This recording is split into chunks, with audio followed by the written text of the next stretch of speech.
Yo les voy a hablar sobre el lenguaje verbal.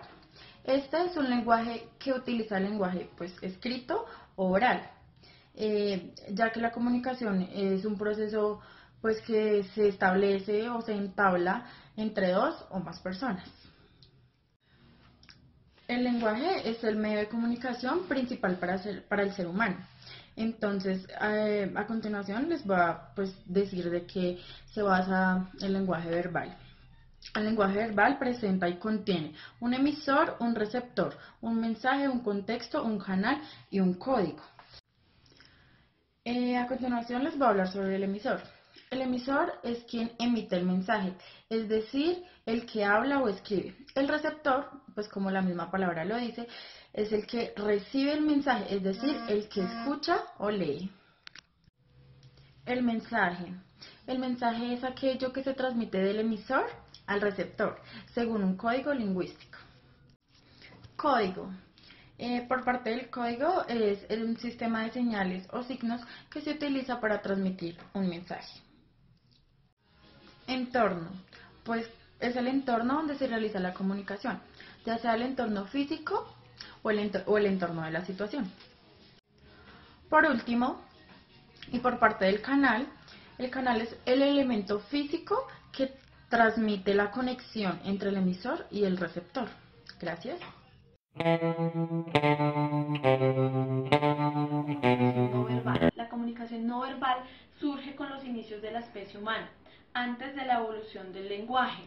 Esta se produce o se da a través de kinésica. La kinésica son mensajes que se transmiten a través de la expresión corporal, a través de las posturas, a través de los mensajes que transmitimos visuales, de la forma en que tenemos la expresión de la cara, la expresión de los ojos, la forma en que estamos de pie, la forma en que estamos sentados, la forma corporal en que tenemos el uso de las manos.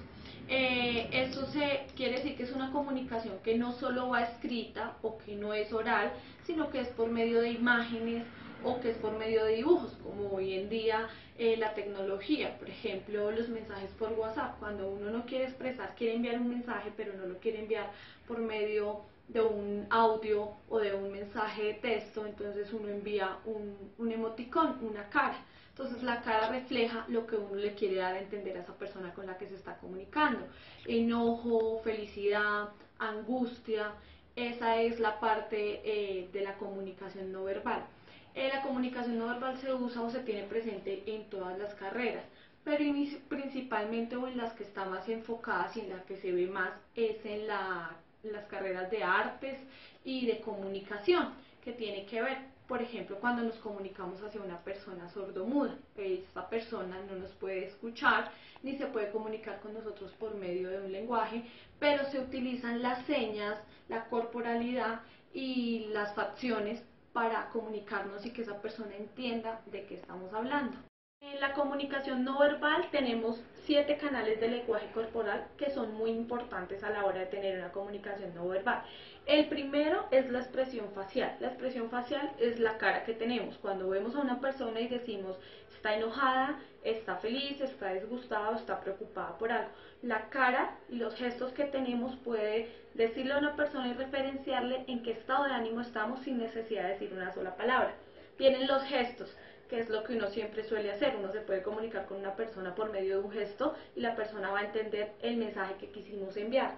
Las posturas, lo que les decía, el estar quiere decir que está aburrido, el estar atento, el estar bien sentado, quiere decir que si uno está de acuerdo en el sitio donde está, si se siente conforme o por lo contrario se siente mal en el sitio, eso da mucho a entender hacia las otras personas.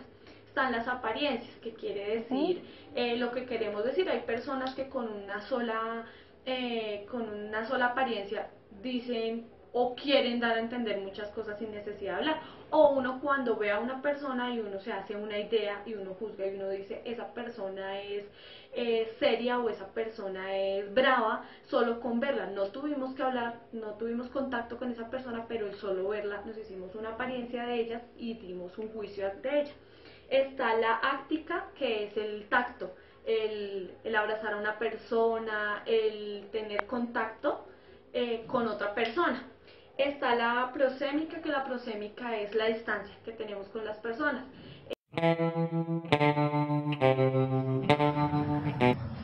Bueno, a mí me tocó el lenguaje paraverbal, entonces el lenguaje paraverbal, voy a hablar un poquito rápido. El lenguaje paraverbal, ¿qué significa? Esto quiere decir que esto son las interacciones de la persona, ¿sí? De la voz, la seguridad que nosotros hablamos, la distancia, el tiempo, la seguridad con la que nosotros hablamos, las pausas, etc.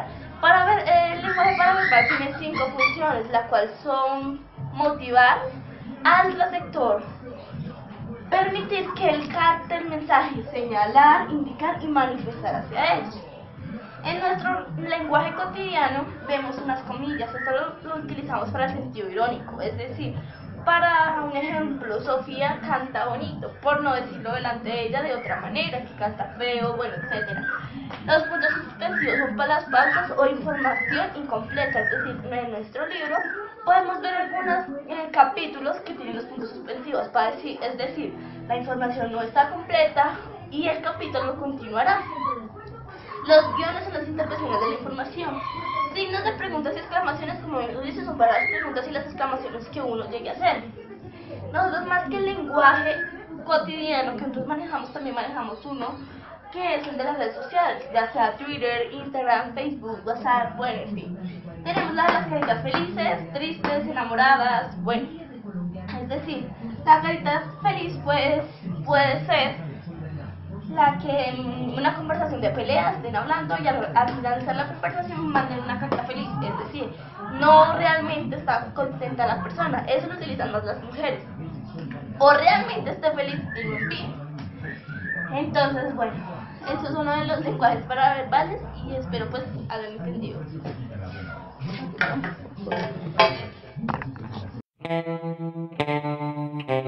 Para realizar una buena exposición oral debemos repetir o ensayar la exposición varias veces, permanecer de pie adaptando una posición natural, evitar las muletillas, modular la voz, el tono de la voz y hacer pausas pertinentes, articular bien las palabras, recurrir a los sinónimos cuando sea necesario, no abusar de los adjetivos calificativos o de los adverbios, no utilizar palabras o expresiones que nadie entienda, no sobrecargar la exposición con los conceptos y buscar diferentes recursos para mantener el hilo sobre el tema.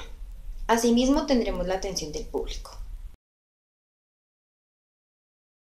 Preparar material de sobra, hablar deprisa, no vocalizar, no mirar al público, leer el material que se lleva, contar las cosas que no entiende, apoyarse en el tablero o en la pared, jugar con las manos, dar la espalda al público y mantenerse inquieto.